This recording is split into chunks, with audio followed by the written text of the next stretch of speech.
نحمده ونصلي على رسوله الكريم اما بعد فاعوذ بالله من الشيطان الرجيم بسم الله الرحمن الرحيم رب اشرح لي صدري ويسر لي امري واحلل عقدة من لساني يفقهوا قولي۔ تو اللہ تعالیٰ کے ساتھ بہترین تعلق استوار کرنے کے لیے ضروری ہے کہ اللہ کی صفات پر غور و فکر کرتے ہوئے ان صفات کے مطابق اپنے طرز عمل کو بدلا جائے۔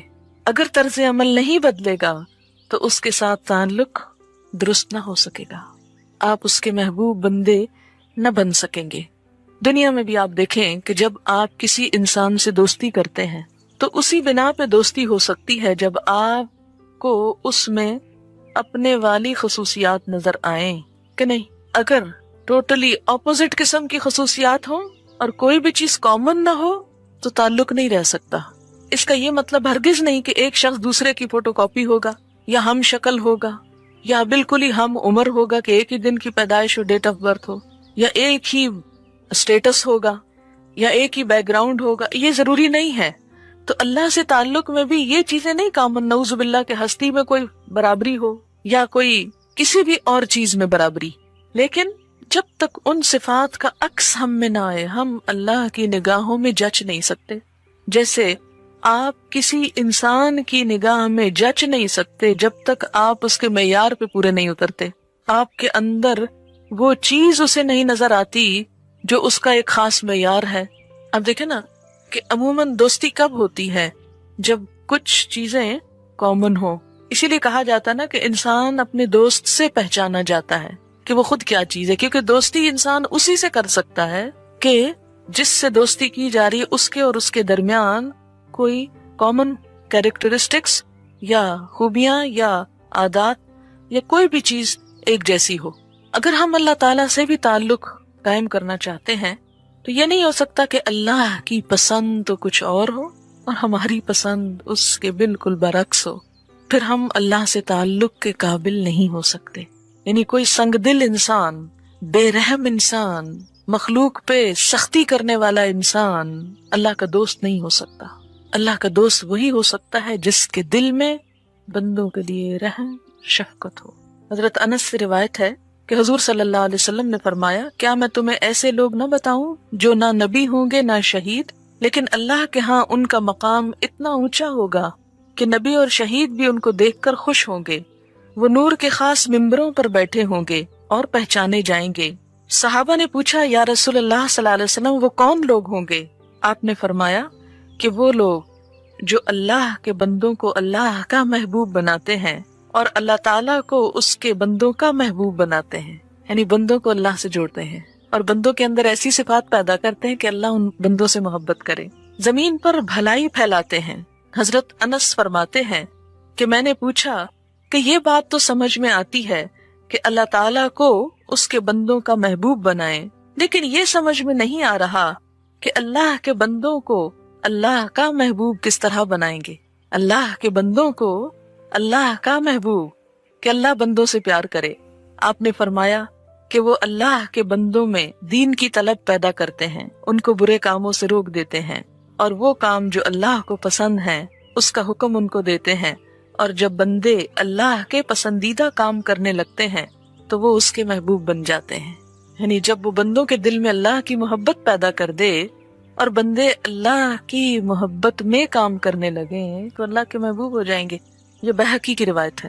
اسی حدیث سے مفہوم لیتے ہوئے اللہ کی صفات کو پڑھتے ہوئے یہ چیز ذہن میں رہے کہ وہ صفات اللہ کے بندوں میں بھی پیدا کرنی ہے، اپنے اندر تو کرنی ہی ہے، پھر اللہ کے بندوں کے اندر، تاکہ اللہ کے بندوں کو اللہ کا محبوب بنایا جا سکے ایک اچھے تعلق کی وجہ سے۔ اور پھر اللہ کو اس بندے پر کتنا پیار آتا ہوگا جو خود بھی اللہ سے محبت کرے، اللہ اور اللہ کے بندوں کے دل میں بھی اللہ کی محبت پیدا کرے۔ ایک شخص ہے جو صرف خود اللہ سے محبت رکھتا ہے، بہت اچھی بات ہے، لیکن اس کی خوش قسمتی کا کیا ٹھکانہ کہ جو دوسروں کے دل میں اللہ کی محبت کی لو لگائے، ایک روشنی جگائے۔ تو جو بندہ اور بندوں کے دل میں اللہ کی محبت پیدا کرے، پھر وہ اللہ کا کس قدر محبوب ہوگا۔ بہرحال اب آپ نے کیا کرنا ہے؟ ان صفات کا عکس اپنے اندر بھی اور اللہ کے بندوں کے اندر، تاکہ مخلوق خالق سے جڑ جائے صحیح تعلق کی بنا پر۔ الرحمن الرحیم، الملک حقیقی بادشاہ، ال کی وجہ سے خاص بادشاہ، حقیقی بادشاہ، اس لیے کہ پوری دنیا کی تخلیق اس نے کی، نظام وہ چلا رہا ہے، تو بادشاہ بننے کا بھی مستحق وہی ہے، اور کوئی مانے یا نہ مانے اصل بادشاہ ہے ہی وہ، کیونکہ باقی ساری بادشاہتیں تو ختم ہو جانے والی ہیں۔ آج تک دنیا میں کتنی ہی بادشاہتیں آئیں اور گئیں، اگر ہسٹری پڑھیں تو کتنی ڈائنسٹیز گزری، لیکن اللہ تعالیٰ کی بادشاہت ہمیشہ سے ہے اور ہمیشہ رہے گی، دنیا میں بھی اور آخرت میں بھی۔ اب آپ دیکھیں کہ اگر ہم اللہ کی اس صفت کی وجہ سے اللہ سے تعلق رکھنا چاہیں تو کسی بادشاہ کے ساتھ تعلق رکھنے والے یا اس کا قرب چاہنے والے کی کیا خصوصیت ہوتی ہے؟ یہ مثال کے طور پر، تشبیہ کے طور پر نہیں، مثال کے طور پر بات سمجھنے کے لیے آپ دنیا کے کسی بادشاہ کا تصور لائیں، اس کا میگنیفیسنٹ ہونا، اس کا بہت جلال والا، بہت اختیار والا اور بہت زبردست چیز ہونا لوگوں کے اندر کیا چیز پیدا کرتا ہے؟ لوگ اس سے مسحور ہوتے ہیں، اس کے فین ہوتے ہیں۔ کبھی آپ نے دیکھا کہ درباریوں کی کیا کیفیت ہوتی؟ کسی شخص کو بادشاہ سے ملاقات کا موقع مل جائے یا کسی کو بادشاہ بلا لے اپنے پاس تو اس عام بندے کی خوشی کا کیا ٹھکانہ ہوتا ہے کہ مجھے بادشاہ نے بلایا، میں بادشاہ کی دعوت پہ جا رہا ہوں، بادشاہ سے ملاقات کے لیے جا رہا ہوں۔ ایک دفعہ اتفاق ہوا مجھے کسی بادشاہ کی دعوت پر جانے کا، اس کے بیٹے کی شادی تھی، تو اس اتفاق تھا جانے کا، نام نہیں لوں گی اس لیے کہ فائدہ کچھ نہیں۔ جب میں گئی تو میں نے کلاس کو نہیں بتایا کہ میں کہاں جا رہی ہوں، پچھلے سے پچھلے سال کی وجہ۔ میں واپس آئی تو میں نے نہیں بتایا کہ میں کہاں سے آئی ہوں۔ کس لیے نہیں بتایا؟ کہ یہ کہیں میرے دل میں یہ بات نہ آ جائے کہ یہ کوئی قابل فخر بات ہے، کسی بادشاہ کا مہمان بننا۔ یہ محض ایک اتفاق ہے کہ جس میں میری کوئی کوشش نہیں تھی، کہ کہیں ترجمے کی ضرورت تھی۔ کسی بادشاہ کی بیوی پاکستان آئی اور کسی سے اس کی ملاقات تھی تو ترجمے کی ضرورت تھی، تو مجھے ایز این انٹرپریٹر بلایا گیا، میں چلی گئی۔ جب میں نے ترجمہ کیا تو جو بادشاہ کی اہلیہ تھی وہ جس صوفے پہ بیٹھی ہوئی تھی، میں ایک اور صوفے پہ تھی، جس کا ترجمہ کر رہی وہ ایک اور جگہ پر تھی، تو تھوڑی دیر میں وہ مجھے کہتی ہیں ادھر آؤ، میرے پاس آؤ، اور اس سیٹ سے اٹھا کر بالکل ساتھ بٹھا لیا اور مجھ سے پوچھتی کہ اچھا تم مجھے یہ بتاؤ تم کیا کرتی ہو؟ معلوم نہیں اسے کیا فیلنگ ہوئی۔ میں نے کہا میں پڑھاتی ہوں، اس وقت میں یونیورسٹی جا رہی تھی ابھی، تو یونیورسٹی میں پڑھاتی ہوں۔ پھر پوچھتی اچھا اور کیا کرتی ہوں؟ میں نے کہا قرآن پڑھاتی ہوں۔ تو کہتی کہ اچھا کیا پڑھاتی ہوں؟ خیر تفصیلات اس نے پوچھی۔ اب جس کا ترجمہ میں کر رہی ہوں وہ شخص ایک طرف بیٹھا اور یہ براہ راست مجھ سے بات چیت شروع ہو گئی۔ پھر کہنے لگی کہ میں نے تھوڑی تفصیل بتائی کہ اس طرح رمضان میں ہوتا ہے پروگرام، ایسا اور ایسا ہوتا ہے۔ کہنے لگی کہ اچھا تم میری طرف سے تمہیں دعوت ہے کہ رمضان میں ہمارے ہاں آ کر تم ہمارے لوگوں کو کچھ سکھاؤ۔ میں نے معذرت کی، میں نے کہا کہ میں سمجھتی ہوں کہ ہمارے لوگوں کو بہت ضرورت ہے اور یہاں میرا رمضان بہت ہی اچھا گزرتا ہے، اگر آپ کہیں تو رمضان کے علاوہ میں کسی وقت آ سکتی ہوں لیکن رمضان میں نہیں، کیونکہ رمضان کا مہینہ ایک ایسا مہینہ ہوتا ہے کہ جب ہر ایک کا رجحان اللہ کی طرف ہوتا ہے، اور اگر اس مہینے کو ضائع کر دیا جائے تو گویا آپ سمجھے کہ سارے سال کا کام ایک طرف اور وہ ایک مہینہ ایک طرف۔ میرا ذاتی فائدہ کہ ایک بادشاہ کی دعوت پر میں ایک ایسی جگہ پر جاؤں اور وہ کروں، دنیاوی لحاظ سے بہت گلیمر تھا اس میں، لیکن اس کو میں نے کہا کہ نہیں مجھے یہی کام کرنا، لیکن پھر کسی وقت۔ بہرحال جب اس کے بیٹے کی شادی ہوئی تو اس شادی پر پھر جو دعوت نامہ آیا تو اس میں مجھے بھی جانا تھا۔ بہرحال ہم شادی اٹینڈ کرنے کے لیے گئے اور سب کچھ دیکھا، تو میں سارا وقت میں تو اپنے تبلیغی نقطہ نظر سے ہر چیز کا جائزہ لیتی رہی کہ لوگوں کے سخت ایکسپریشنز کیا ہیں، لوگوں کے ساتھ کیا سلوک کیا جا رہا ہے، کس طرح ان کو ریسیو کیا جا رہا ہے، کس طرح، کیونکہ جب ہم لوگ ایئرپورٹ پہ پہنچے تو وہ خود ایئرپورٹ پر موجود تھیں مہمانوں کے استقبال کے لیے، تو سارا دن وہ ایئرپورٹ پر ہی رہیں کہ مختلف ممالک سے جو وفد آ رہے تھے ان کو وہ پرسنلی ریسیو بھی کر رہی تھی۔ خیر اس سے میں سارا وقت جنت کا اور آخرت کا اور اللہ کی مہمانی کا اور اس کی بادشاہت کا اور اس کے سارے اسی میں ہی گم رہی کہ وہ کیا چیز ہوگی، اور جب اس کو سوچا تو اس دنیا کی بادشاہت کا 1% بھی مروب نہیں کر سکا۔ دل میں ایک لمحے کے لیے بھی نہ حسرت آئی، نہ خیال آیا، نہ ہی کوئی چیز امپریس کی کہ ہائے ان کے پاس اتنا ہے اور یہ ہے اور یہ، کچھ بھی نہیں، کیونکہ جب بندے کی نظر کہیں اور ہو تو پھر باقی چیزیں، یہ نہیں کہ حقیر سمجھنا، نہیں، جو جس کا احترام ہے، جو جس کا مقام ہے وہ اپنی جگہ ہے، لیکن اس سے مجھے الملک کے ساتھ ایک تعلق اور تعلق والوں کو سمجھنے کا موقع ملا. کس قدر خوشامد کرتے ہیں لوگ، کس قدر ادب آداب، کس قدر جھکنا، کس قدر آگے پیچھے ہونا اور پاؤں زمین پہ نہ ٹکنا کہ ہم بادشاہ کے ساتھ ساتھ ہیں. تو میں سوچتی ہوں کہ جو انسان اللہ کو الملک مانتا ہے، پھر اس کے دل میں اللہ کے ساتھ تعلق رکھنے کا کیسا شوق ہو سکتا ہے، اور اس کے ساتھ تعلق رکھ کر پھر اس کی خوش قسمتی اور اس کے نصیب کا کیا ٹھکانہ. تو وہی بادشاہ حقیقی ہے، اور اس بادشاہ حقیقی کے ساتھ تعلق کا ایک ادب ہے، ایک احترام ہے، ایک شان ہے، اسے ملحوظ رکھنا بھی ضروری ہے. اور پھر کہ جب انسان اللہ کو بادشاہ مان لیتا ہے تو دنیا کے بادشاہ ان سے مروب نہیں ہوتا، متاثر نہیں ہوتا، ان سے مفاد یا فائدے اٹھانے کے لیے اپنے اللہ کے تعلق کو کمزور نہیں کرتا، بلکہ اللہ سے تعلق ہر حال میں اہم ترین چیز رہتا ہے. کوئی بھی دنیاوی بادشاہت جو ہوتی ہے، یہ بادشاہ ہونا جو ہوتا ہے، وہ دنیاوی آرام اور راحت اور خوشیوں اور عزت اور دنیا کی جو چیزیں انسان سوچ سکتا ہے، ان سب چیزوں کا ایک نچوڑ ہوتا ہے نا. کہ دنیا میں انسان یعنی جیسے جنت کا ایک نظارہ ہے کہ جنت میں ہر خواہش پوری ہوگی. آپ کسی بادشاہ کے مہمان ہو، آپ کی ہر خواہش پوری ہوگی، آپ جو چاہیں فرمائش کریں، جو چاہیں آرڈر کریں، جو چاہیں طلب کریں، جو چاہیں تمنا کریں. لیکن دنیا کے بادشاہوں کی ایک لمٹ ہوتی ہے نا، اس لیے وہ اپنی لمٹ کے اندر ہی وہ تمنائیں پوری کرتے.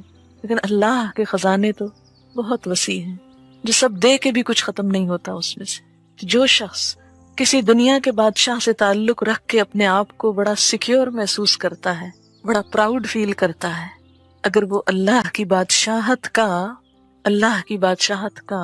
تصور کرے اور اس سے تعلق کا اور قیامت کے دن اللہ کا مہمان ہونے کا اور اس حفاظت کا، تو انسان کے دل میں دنیا کی کسی بھی چیز کی خواہش باقی نہیں رہتی. ہر چیز فیک، معمولی اور پھیکی لگنے لگتی ہے. کوئی چیز پھر انسان کو اٹریکٹ نہیں کر سکتی. لیکن اگر وہ تصور دھندلا ہوگا تو یہاں کی چیزیں آپ کو کھینچیں گی اور آپ اپنے مقصد سے غافل ہو جائیں گے. الملک. پھر عموماً آپ دیکھیں گے کہ دنیا کے بادشاہوں کی بادشاہت کے ساتھ طرح طرح کے افسانے اور کہانیاں اور کرپشن کے قصے، ظلم و ستم کی داستانیں اور کئی ایک کہانیاں مشہور ہوں گی. لیکن القدوس، وہ بادشاہ ہوتے ہوئے نہایت پاکیزہ. دنیا کے آپ کسی بادشاہ کا نام نہیں لے سکتے کہ جس کی ذات کے ساتھ کوئی افسانہ یا کوئی اسکینڈل مشہور نہ ہو یا سنا نہ جا سکے. کیونکہ جب کسی انسان کے اندر بہت سا اقتدار آتا ہے، قوت آتی ہے، عروج آتا ہے، یا اس کے ساتھ دنیا کی ہر چیز پر اس کا ہاتھ ہوتا ہے، تو پھر اسے ظلم سے استعمال کرے، کسی بھی طریقے سے استعمال کرے، وہ اس کو اپنے لیے جائز سمجھتا ہے، اور اس طرح حدود پر قائم رہنا مشکل ہو جاتا ہے. لیکن اللہ جو بادشاہ ہے وہ ساتھ القدوس بھی ہے، نہایت پاکیزہ، کہ جس میں دنیا کے بادشاہوں والی کوئی کجی، کوئی عیب، کوئی خرابی، کوئی چیز نہیں پائی جاتی. القدوس، نہایت پاکیزہ، ہر برائی سے پاک، ہر کمزوری سے پاک، ہر عیب سے پاک. القدوس. اس کے فرشتے اس کی عبادت میں لگے ہوئے، وہ سب بھی نہایت پاکیزہ. اگر کوئی بندہ اس سے تعلق رکھنا چاہتا ہے تو پھر اس کے لیے لازم ہے کہ وہ اپنے آپ کو برائیوں سے بچائے، کیونکہ وہ تو پاکیزہ ہے اور پاکیزہ لوگوں ہی کو پسند کرتا ہے. پھر انسان کسی بھی چیز کو پا کر، اب دیکھیں، مال کو پا کر مال کی محبت میں گرفتار ہونا ایک کمزوری ہے نا انسان کی، لیکن مال ہوتے ہوئے مال کی محبت دل سے نکال کے اللہ کی محبت کو دل میں جگہ دینا، یہی اللہ سے دوستی کا سبب بنتا ہے. انسانوں کی محبت ایک کمزوری ہے انسان کی، لیکن اس محبت کے ذریعے اگر انسان اللہ کی محبت کے قریب ہو تو اسی سے اصل فائدہ ہے. اگر انسان بندوں کی محبت میں مبتلا ہو کر اللہ کو بھول بیٹھے اور اللہ کے حکم کی نافرمانی کرے یا اللہ کی راہ میں دوڑنے میں سستی کرے، نماز میں تو دل نہ لگے اور بات چیت لمبی لمبی لوگوں کے ساتھ گپ شپ، تو پھر کہیں تو کچھ کمی ہے. القدوس، نہایت پاکیزہ. السلام، سراسر سلامتی. السلام، کس طرح اس نے ہم کو امن میں رکھا ہوا ہے۔ صرف زمین کی ساخت پر غور فرمائیں، زمین کی ساخت، کس طرح یہ کرۂ ارض آگ کا ایک گولا اپنے پیٹ میں آگ کے طوفان لیے ہوئے، اس کی پیٹھ پر ہم امن سے بیٹھے ہیں۔ زمین کے اندر ہر وقت ایک ارتعاش ہے، ایک زلزلے کی کیفیت ہے، لیکن ہم کبھی کبھار محسوس کرتے ہیں تو خوف کا کیا عالم ہوتا ہے۔ پھر ہر وقت یہ زمین فضا کے اندر گھوم رہی ہے، دوڑ رہی ہے، لیکن اس کے باوجود ہم میں سے کسی کو کچھ بھی خبر نہیں، کوئی احساس نہیں، کوئی پریشانی نہیں۔ اس کرے کے اندر ایسی گریوٹی رکھی کہ ہم کہیں لٹک کے گر نہیں جاتے۔ بعض اوقات ایسی کنڈیشن ہوتی ہے کہ ہم اگر فضا میں اپنے آپ کو دیکھیں تو سروں کے بل لٹکے ہوئے، لیکن ہمیں کبھی اس کا احساس نہیں ہوتا۔ کس طرح اس نے ہمیں فزیکلی بھی امن کے ساتھ رکھا ہوا ہے۔ پھر آپ دیکھیں کہ دوسرے سیاروں کے ساتھ ٹکرانے کا کتنا خطرہ خدشہ موجود ہے۔ پھر ہماری حفاظت کے لیے کس طرح ایک ہوا کا غلاف بنا رکھا ہے کہ دوسرے ستاروں سیاروں کے ٹوٹ کر یہاں پہنچنے سے پہلے ہی وہ سب کچھ باؤنس ہو جاتا ہے، ختم ہو جاتا ہے، واپس ہو جاتا ہے۔ تو السلام، سلامتی دینے والا یا سراسر سلامتی۔ اور پھر اس کی اس صفت السلام کا ہم پر کیا اثر ہونا چاہیے کہ ہم بھی مسلم بن کر رہیں، مسلم ہمارا بھی شعار ہو۔ کائنات کی ہر چیز اس کے السلام ہونے کا اظہار کر رہی ہے۔ ان گنت ستارے سیارے اپنے اپنے کام میں لگے ہوئے ہیں کہ مسلم ہیں، اس کے فرما بردار ہیں۔ اس دنیا کے اندر سلامتی ہو نہیں سکتی جب تک کہ بندہ مسلمان بن کے نہ جیے۔ اور مسلم کی ڈیفینیشن کیا ہے؟ المسلم من سلم المسلمون من لسانہ و یدہ۔ مسلمان وہ ہیں جس کے ہاتھ اور زبان سے دوسرے مسلمان سلامتی میں رہیں۔ المؤمن امن دینے والا یا ایمان دینے والا، ایمان کا سرچشمہ بھی اسی کی ذات ہے اور امن بھی وہیں سے ہے۔ اور اس کا خلیفہ ہونے کی حیثیت سے زمین کے اوپر اللہ کا نائب ہونے کی حیثیت سے میرا فرض بھی کیا بنتا ہے کہ میں خود بھی امن کے ساتھ رہوں اور دوسروں کے لیے بھی پرامن ماحول قائم رکھوں۔ اور اس کے لیے کچھ اگر دباؤ برداشت کرنے پڑیں، اس امن میں خلل اندازی ہونے کے لیے اگر کچھ تکلیف اٹھانی پڑے تو بھی تکلیف اٹھا کر امن و امان کی صورتحال کو قائم رکھا جائے۔ اور پھر وہ ایمان دینے والا ہے تو میں آگے بڑھ کر ایمان لینے والی بن جاؤں، اس کے دیے ہوئے ایمان سے یا اس کی ذات پر ایمان رکھوں، بھروسہ کروں، اعتماد کروں۔ لتؤمنوا باللہ وبرسولہ۔ اور اسی طرح بندوں کے دل میں بھی ایمان جگاؤں۔ جتنا جتنا دوسروں کے دلوں میں ایمان کی شمعیں جلائیں گے اپنے اندر جلیں گی، خود زیادہ مضبوطی آئے گی۔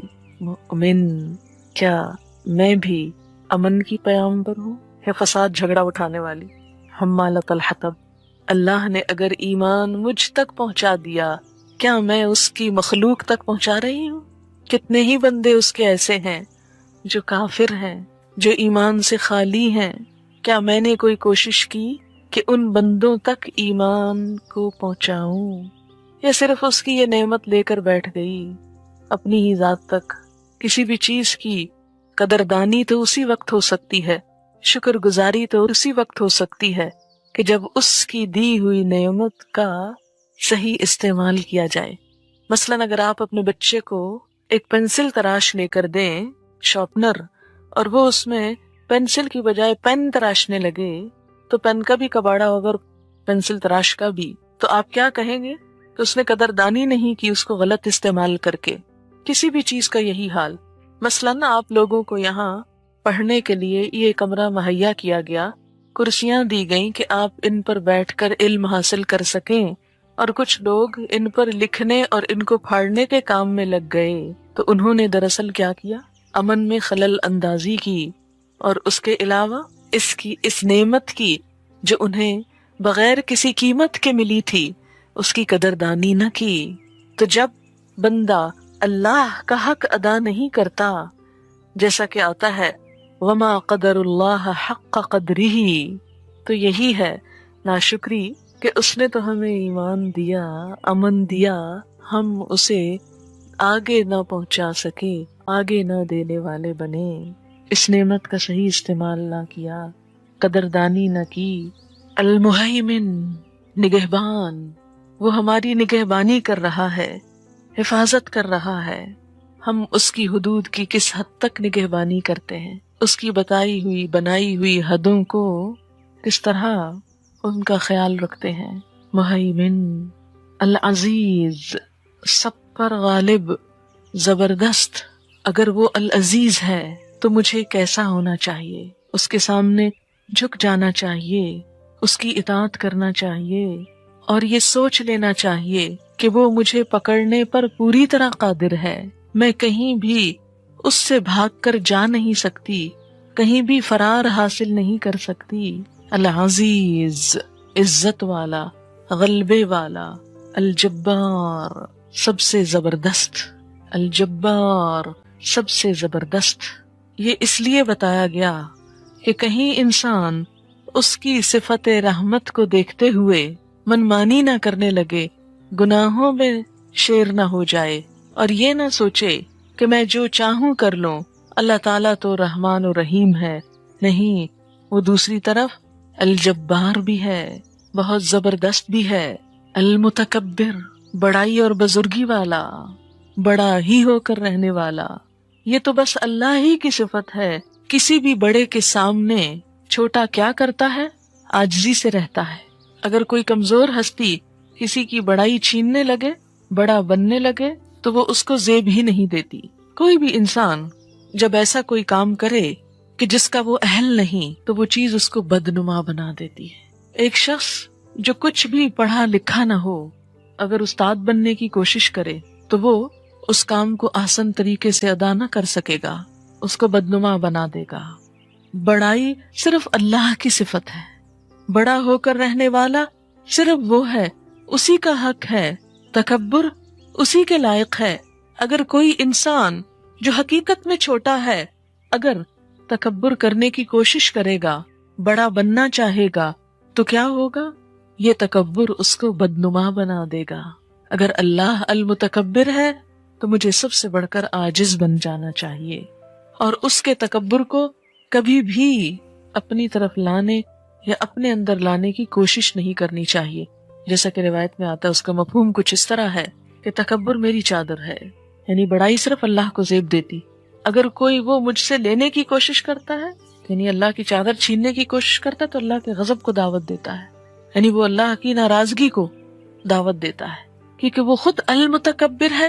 اس لیے اسے اپنے سوا کسی دوسرے کے اندر یہ صفت گوارا نہیں، کیونکہ کوئی اور اس کا اہل ہی نہیں، اس کے قابل ہی نہیں، اس پر سوٹ کرتا ہی نہیں۔ آپ دیکھیں کہ جب آپ کوئی لباس اپنے اوپر پہننے لگتے ہیں تو کیا یہ کبھی نہیں دیکھتے کہ آپ کو سوٹ کرتا ہے کہ نہیں؟ آپ نے دیکھا ہوگا کہ باقاعدہ اس چیز کی ٹریننگ دی جاتی ہے کہ کس شخصیت پر کس ڈیزائن، کس رنگ، کس مٹیریل اور کس کلر کے لباس زیب دیتے ہیں۔ پتہ نہیں آپ نے اس موضوع پر کبھی کچھ پڑھا ہے یا نہیں۔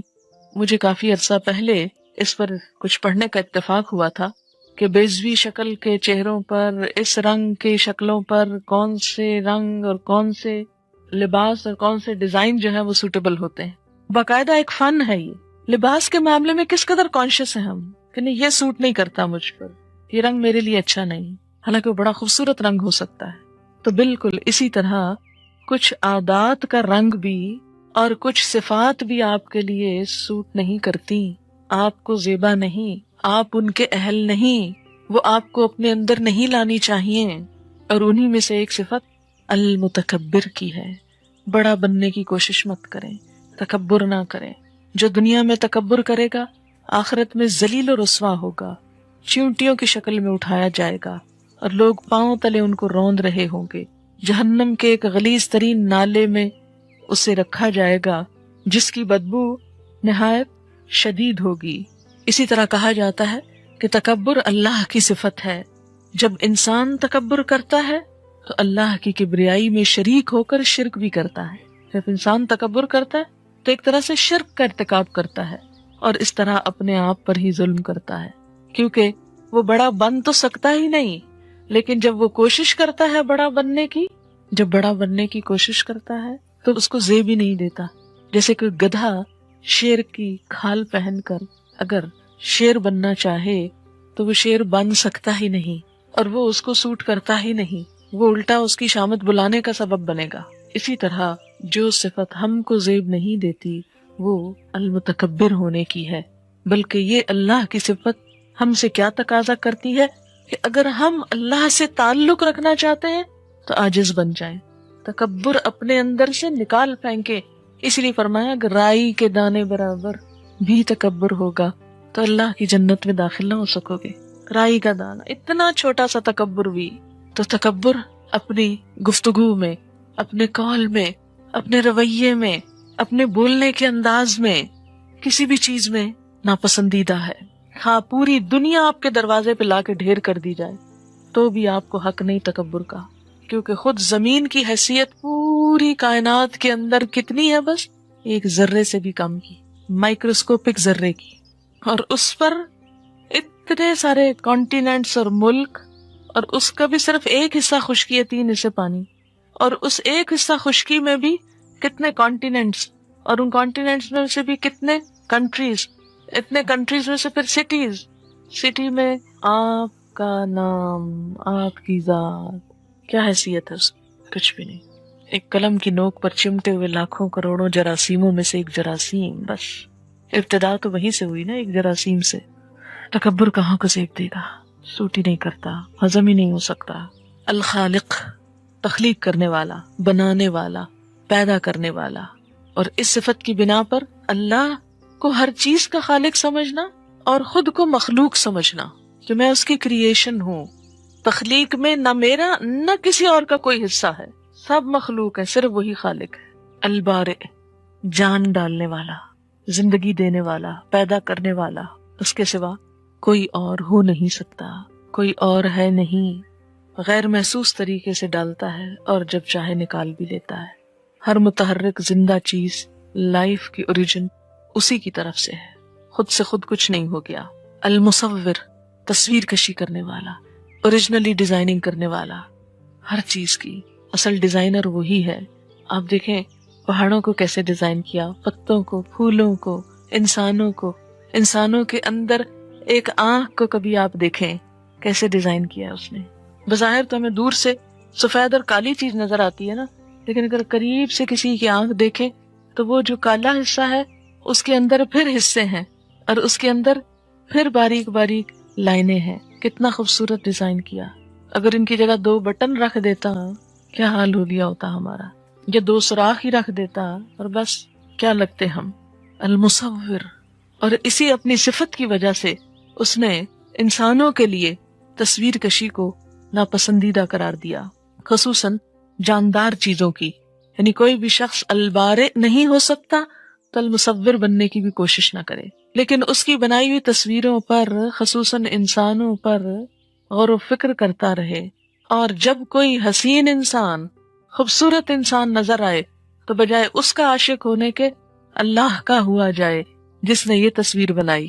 پھر آپ انسانوں سے امپریس نہیں ہوں گے، پھر انسانوں کے غلام نہیں ہوں گے، بس پھر اللہ کے ہوں گے کہ سبحان اللہ، جس نے یہ صورت بنائی وہ ہے کون، جس نے یہ شکل بنائی. اور جب انسان اللہ سے صحیح تعلق نہیں رکھتا تو وہ اللہ کو بھول جاتا ہے اور اس تصویر کو پوجنے لگتا ہے، اور یہیں سے شرک کا دروازہ کھل جاتا ہے. المصور. آپ دیکھیں کہ اس نے دماغ کی بھی کیسی ہماری ساخت بنائی، کتنی زبردست، کتنی خوبصورت، کہ جس کی بنا پر ہم آگے ڈیزائننگ کرتے ہیں اور تصویریں بناتے ہیں یا مختلف چیزوں کو امیجن کر سکتے ہیں.